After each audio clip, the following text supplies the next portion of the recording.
What's going on, everybody? My name is Zayden, and you're watching Reap What You Sow Gardening.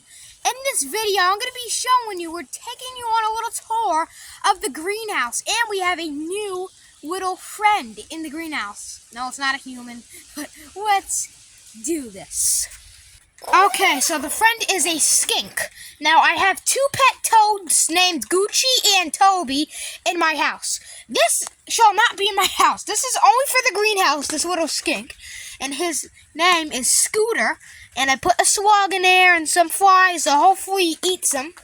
And when the odd fly, the odd ball just jumps right in and it'll get eaten by the little skink. So, like this fly over here, let me just squeeze it and throw it in. Ugh.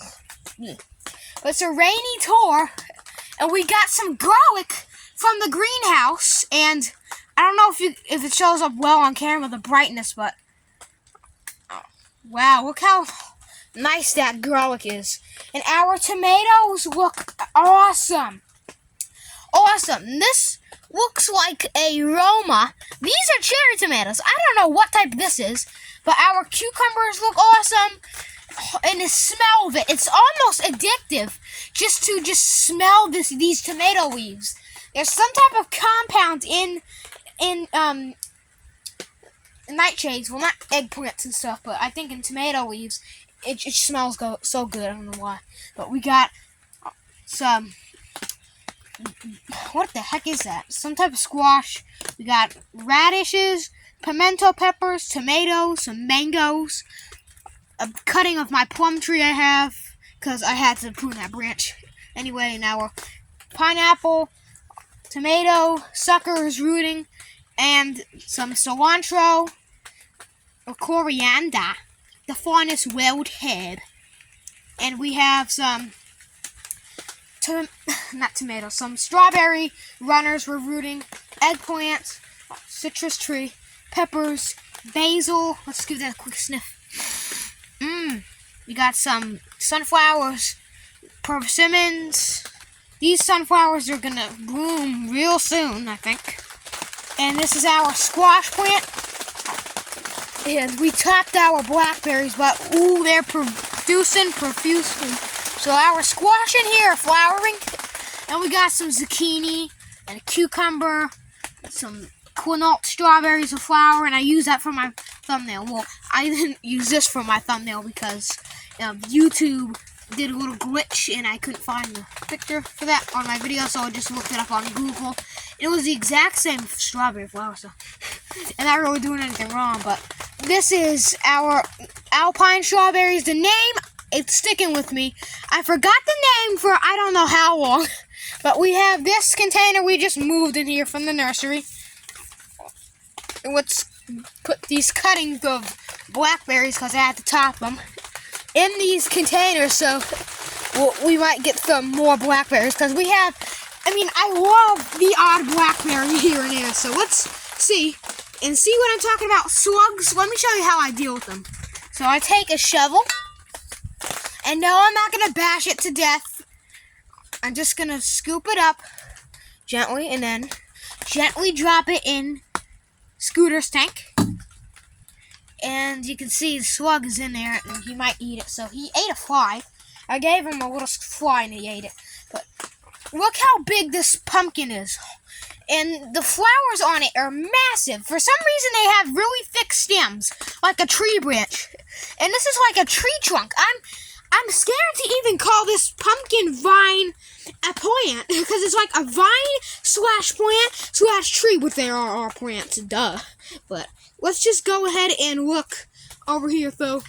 I can't believe the garlic that got hit by frost before we got the greenhouse did not even look as good as this. These look like little baby onions. They probably taste like onions.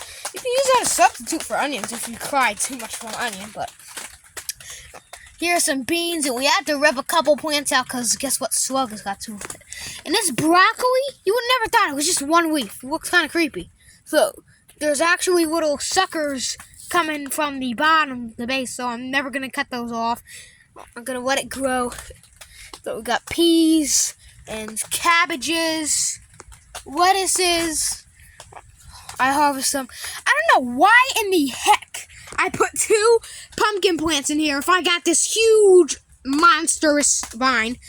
And I swear, overnight, the thunder made it, because of electriculture, it made it just jump like mad. So, look at this. And of course, one of these squash back there is trying to produce a little squash, but it just can't. And our peas are doing really good. But our greenhouse, it stays nice and warm on a cold day and hot on a hot day. So we usually roll this up. We don't roll the windows up anymore. Reason why is because, I just have to roll them up in time, roll them up in time.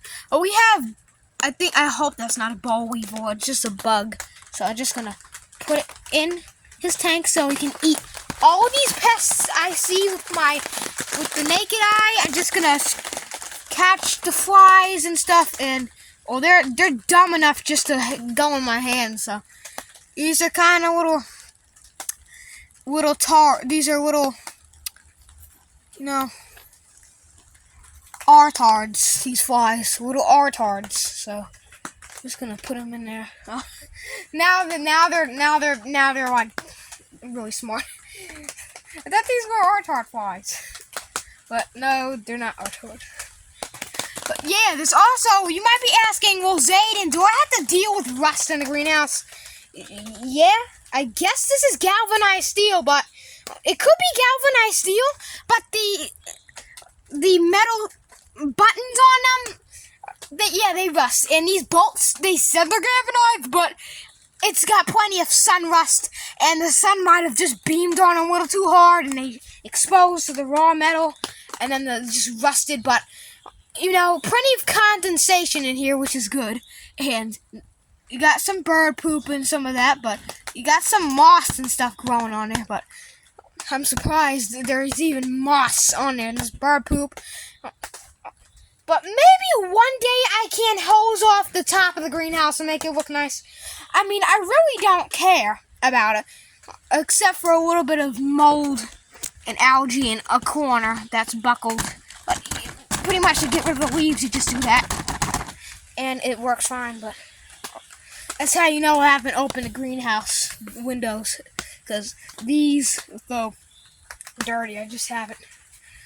And I've been using this door so much, it's almost, let me see if I wore anything on it. Oh, this door is so easy to open. The reason why I'm not going to use this door anymore, because this is for the pumpkin door. So, the plan is to let this pumpkin vine come out, and then I'll open a little bit, and then close it, so the pumpkins swell out, because I might have to open it even bigger because there's 2 parts of the vine, and there's just 2 vines, so maybe we'll get twice as many pumpkins. Who knows? But as always, I hope you loved this video or enjoyed it. If you did, give it a thumbs up, share it around, and make sure you subscribe to reap what you sow gardening. That helps me so much by doing that. Thanks for watching, and keep on growing. Also, here's a little funny thing. I don't know what the heck I was thinking. I tried to put a wind chime in a greenhouse, and the wind does not get through a greenhouse, so I don't know. That's a good thing that there's no wind, so it ain't gonna knock the plants around and, do all that. That's why they're so strong in here, because, I don't know, they're so tall, too. Electriculture. Look at the garlic.